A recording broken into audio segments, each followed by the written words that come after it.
Hi friends, നിങ്ങൾക്കെല്ലാവർക്കും നമ്മുടെ ചാനലിൻ്റെ രുചികരമായ മറ്റൊരു എപ്പിസോഡിലേക്ക് സ്വാഗതം. നമ്മൾ ഇന്നിവിടെ തയ്യാറാക്കി എടുത്തിരിക്കുന്ന ഒരു മാമ്പഴ പുളിശ്ശേരിയാണ്. അപ്പം മാമ്പഴ പുളിശ്ശേരി എങ്ങനെയാണ് തയ്യാറാക്കി എടുക്കാൻ നോക്കാം. അതിനായി നമുക്ക് വീഡിയോയിലേക്ക് കിടക്കാം.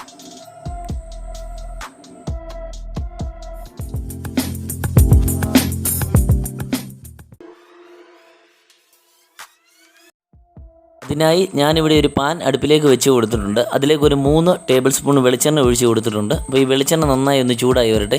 നിങ്ങൾക്ക് ഇഷ്ടമുള്ള ഓയിലിൽ മാമ്പഴ പുളിശ്ശേരി തയ്യാറാക്കി എടുക്കാവുന്നതാണ്. അപ്പോൾ ഇതിലേക്ക് ഇനി ഒരു 50 ഗ്രാം അളവിൽ കൊച്ചുള്ളിയാണ് ചേർത്ത് കൊടുക്കുന്നത്.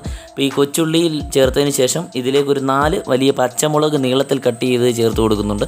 അപ്പോൾ ഇത് രണ്ടും നമുക്ക് ഇതിൻ്റെ പച്ചമയം മാറുന്നതും വരെ ഒന്ന് ചെറുതായി ഒന്ന് ഇളക്കി കൊടുക്കാം.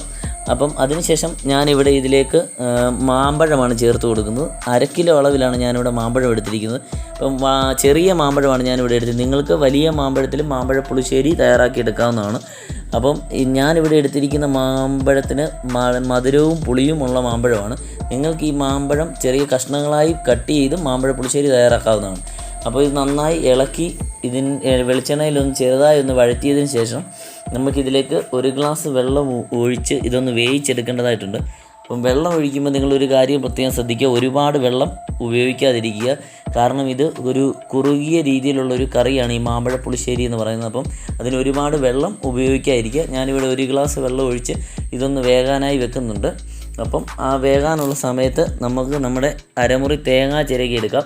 ആ തേങ്ങയിലേക്ക് ഒരു 3 വെളുത്തുള്ളി, 1 സ്പൂൺ മഞ്ഞൾപ്പൊടി, 1 സ്പൂൺ ജീരകം എന്നിവ ചേർത്ത് നമുക്കത് നല്ല ഫൈൻ പേസ്റ്റായിട്ടൊന്ന് അരച്ചെടുക്കണം. അപ്പം നമുക്കിതൊന്ന് അരച്ചെടുത്ത് കൊണ്ടുവരാം. അപ്പോൾ ഏകദേശം ഒരു 10 മിനിറ്റോളം നമ്മുടെ മാമ്പഴം കുക്ക് ചെയ്തെടുക്കേണ്ടതായിട്ടുണ്ട്. അപ്പം ഏകദേശം നമ്മുടെ മാമ്പഴം ഇവിടെ വെന്ത് വന്നിരിക്കുകയാണ്.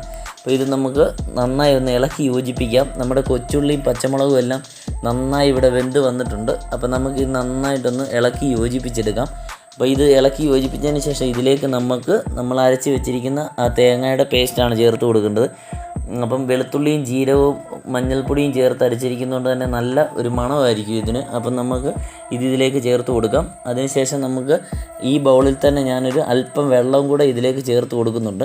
അപ്പോൾ ഒരുപാട് വേറെ വെള്ളം ഞാനിവിടെ ഉപയോഗിക്കുന്നില്ല. അപ്പോൾ ഇത് നന്നായി ചേർത്തതിന് ശേഷം ഇത് ഇളക്കി നമ്മുടെ മാമ്പഴത്തിലും എല്ലാം ഇത് പിടിക്കത്തക്ക വിധത്തിൽ നന്നായിട്ടൊന്ന് ഇളക്കി യോജിപ്പിച്ചെടുക്കാം.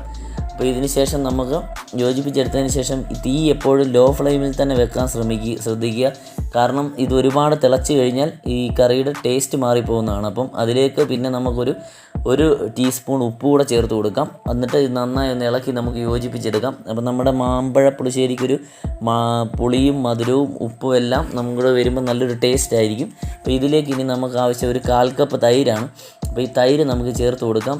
നിങ്ങളുടെ മാമ്പഴത്തിൻ്റെ പുളി അനുസരിച്ച് നിങ്ങൾ തൈരിൻ്റെ അളവ് ക്രമീകരിക്കുക. പുളി കുറവുള്ള മാമ്പഴമാണ് ഉപയോഗിക്കുന്നതെങ്കിൽ അല്പം കൂടുതൽ തൈര് ഉപയോഗിക്കുക. എന്നിട്ട് ഇതിന് ശേഷം ഇത് നന്നായി ഒന്ന് ഇളക്കി യോജിപ്പിക്കുക. ഇളക്കി യോജിപ്പിച്ചതിന് ശേഷം നമുക്ക് വേറൊരു പാനിലേക്ക് നമ്മുടെ കടുക്, കറിവേപ്പില, വറ്റൽമുളക് എന്നിവ ചേർത്ത് നമുക്കൊന്ന് കടുക് വറുത്ത് ഇത് താളിക്കണം. അപ്പം നമ്മളിത് നന്നായി താളിച്ച് കഴിയുമ്പോഴാണ് ഇത് നല്ല ടേസ്റ്റ് മണവും ഉണ്ടാകുക. അപ്പം നമ്മൾ ആ കടുക് വറുത്തത് ഇതിന് മുകളിലേക്ക് ഒഴിച്ചു കൊടുത്ത ശേഷം നന്നായി ഒന്ന് നമുക്ക് ഇളക്കി യോജിപ്പിച്ചെടുക്കാം. അപ്പം ഏകദേശം നമ്മുടെ മാമ്പഴ പുളിശ്ശേരി നല്ല കുറുക്കമായി വന്നിട്ടുണ്ട്. അപ്പോൾ ഈ ഒരു തിക്നെസ് പരുവത്തിൽ കിട്ടിയാലേ നമുക്ക് അതിൻ്റേതായ ഒരു ടേസ്റ്റ് വരികയുള്ളൂ. അപ്പോൾ ഇത് നന്നായി ഇളക്കി യോജിപ്പിച്ചതിന് ശേഷം ഒരു 15 മിനിറ്റോളം ഇത് റെസ്റ്റിന് വെച്ചിട്ട് ഉപയോഗിക്കുകയാണെങ്കിൽ ഇത് നന്നായി തണുക്കുകയും നമ്മൾ ചേർത്തിട്ടുള്ള ഇൻഗ്രീഡിയൻസ് എല്ലാം നമ്മുടെ മാമ്പഴത്തിൽ നന്നായി പിടിക്കുകയും ചെയ്യും. അപ്പോൾ ഈ നമ്മുടെ മാമ്പഴ പുളിശ്ശേരി കൂടുതൽ ടേസ്റ്റ് ഉള്ളതായി മാറും. അപ്പം ഇത് നന്നായി തണുത്തതിന് ശേഷം നിങ്ങൾക്ക് ഇഷ്ടമുള്ള സെർവിങ് ബൗളിലാക്കി നിങ്ങൾക്ക് സെർവ് ചെയ്യാവുന്നതാണ്.